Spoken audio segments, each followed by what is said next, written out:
તો મિત્રો 2024ની અંદર જો તમે પાવાગઢ આવ્યા હોય અને આ નવું સ્ટ્રક્ચર દુધિયા તળાવમાંથી દેખાતું હોય તો તમને કહી દઉં કે આ નવું સ્ટ્રક્ચર જે બનવા જઈ રહ્યું છે તે શોર્ટકટ લિફ્ટ છે અને ત્યાં લિફ્ટના દ્વારા આપણે ડાયરેક્ટ મંદિરે પહોંચી શકીએ એવી સુવિધા કરવામાં આવે છે। તો મિત્રો આ જે લિફ્ટ છે એ ડાયરેક્ટ મંદિરે દર્શન કરવા માટે શોર્ટકટ સુવિધા છે। ત્યારબાદ જ્યારે જૂના રોપવેનું એન્ડિંગ થાય છે તે તળાવ પરથી આ નવા રોપવે મતલબ લિફ્ટ દ્વારા આપણે મંદિર ઉપર જઈ શકશું। તો આજે આપણે દર્શન કરીશું મહાકાળી માતાજીના અને લાસ્ટમાં બતાવીશું પણ કે આ સ્ટ્રક્ચર કેવી રીતના ક્યાં ઊભું થઈ રહ્યું છે। તો ચલો વિડીયોમાં બન્યા રહેજો અને વિડીયો જો ગમે તો વિડીયોને લાઇક કરી ચેનલને સપોર્ટ કરી શકો છો મિત્રો।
સર્વે ભક્તોને જય મહાકાલી મિત્રો।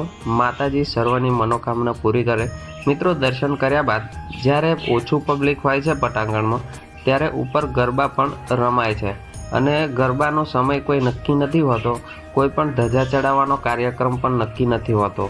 જે ભક્તો દ્વારા ધજા ચડાવવામાં આવે છે ત્યારબાદ થોડા સમય માટે ગરબા પણ ત્યાં ચાલુ કરવામાં આવે છે। તો મિત્રો 2024ની અંદર જો તમે મહાકાલી માના દર્શન કરવા આવ્યા હોય માતાજી કમેન્ટ બોક્સમાં જરૂર લખજો।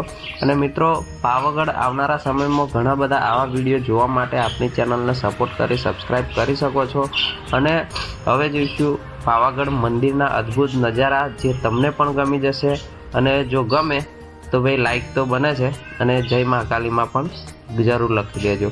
તો મિત્રો આગળ વધીએ આપણે મંદિરના નજારા જોયા બાદ દર્શન પણ કરી લીધા આપણે અને દર્શન કર્યા બાદ આપણે જ્યારે બહાર નીકળીશું ત્યારે જે મેન પ્રવેશ દ્વાર છે જે બાજુમાં કાળ ભૈરવ દાદાની મૂર્તિ છે જે નીચે બતાવેલ મેં પહેલાં છે તે આ પાવાગઢના ચઢાણને સરખો કરવા માટે થઈ રહ્યું છે। તો મિત્રો દુધિયા તળાવમાંથી સીધું લિફ્ટ દ્વારા પાવાગઢ મંદિર ઉપર પહોંચી શકાશે આવનારા સમયમાં। અને આવનારા સમયમાં સિનિયર સિટીઝન મતલબ કે જે મોટી ઉંમરના માણસો છે તેમની માટે મહાકાલી માનું દર્શન કરવું સરળ બની જવાનું છે અને સરળ રીતે આ કોઈ બી ઉંમરવાળા વ્યક્તિ દર્શન કરી શકવાના છે મંદિરે।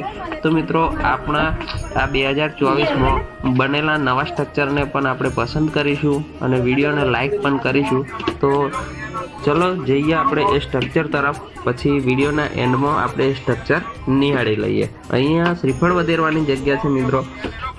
બાગેરની અંદર ફૂલહાર ફૂલમાળા અને ઘણા બધા પ્રસાદની દુકાનો તમને જોવા મળી જશે। અને ત્યારબાદ આપણે શક્તિ દ્વાર જોઈશું। શક્તિ દ્વાર જોયા બાદ આપણે જે ઉપર જાય છે તે રસ્તો પર જોઈશું। ટ્રેક્ટર જોઈ રહ્યા છે પાવાગઢની ઉપર છે ટ્રેક્ટર અને જ્યાં મંદિરનું કામ ચાલી રહ્યું છે એ જગ્યાએ ટ્રેક્ટર પણ જોવા મળી શકે છે। તો મિત્રો વિચારો કે આટલા બધા મોટા પહાડ ઉપર ટ્રેક્ટર કેવી રીતના લાયા હશે એ જોવા જેવી વાત છે, કારણ કે આપણને તો ખબર નહીં ટ્રેક્ટર કેવી રીતના લાયા છે અને ટ્રેક્ટર પણ આપણને અત્યારે જોવા મળ્યું હતું। તો આગળ વધીએ શું જોવા મળે છે વિડીયોમાં એન્ડ સુધી બન્યા રહેજો। જો વિડીયો ગમે તો વિડીયોને લાઈક પણ કરી લેજો અને માતાજીના દર્શન કરવા માટે બીજા ભક્તો સાથે શેર પણ કરી દેજો।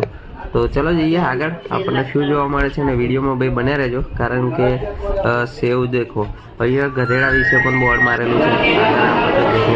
બે ચાર વર્ષ પછી નહીં જોવા મળે, કારણ કે લિફ્ટમાં બધું સામાન આવતું થઈ જવાનું છે એટલે ગધેડા પણ આપણને જોવા મળવાના નથી।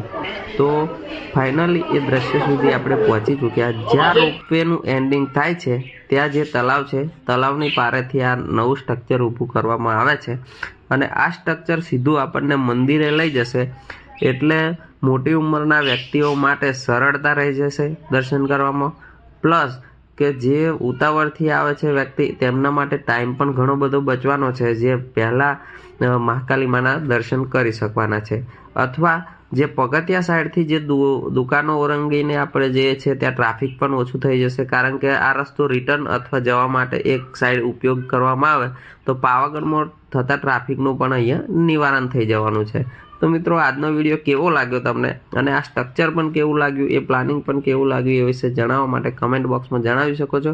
અને હવે ફરીથી મળીશું એક નવા વિડીયો સાથે. ત્યાં સુધી રજા લઈએ. જય હિન્દ, વંદે માતરમ.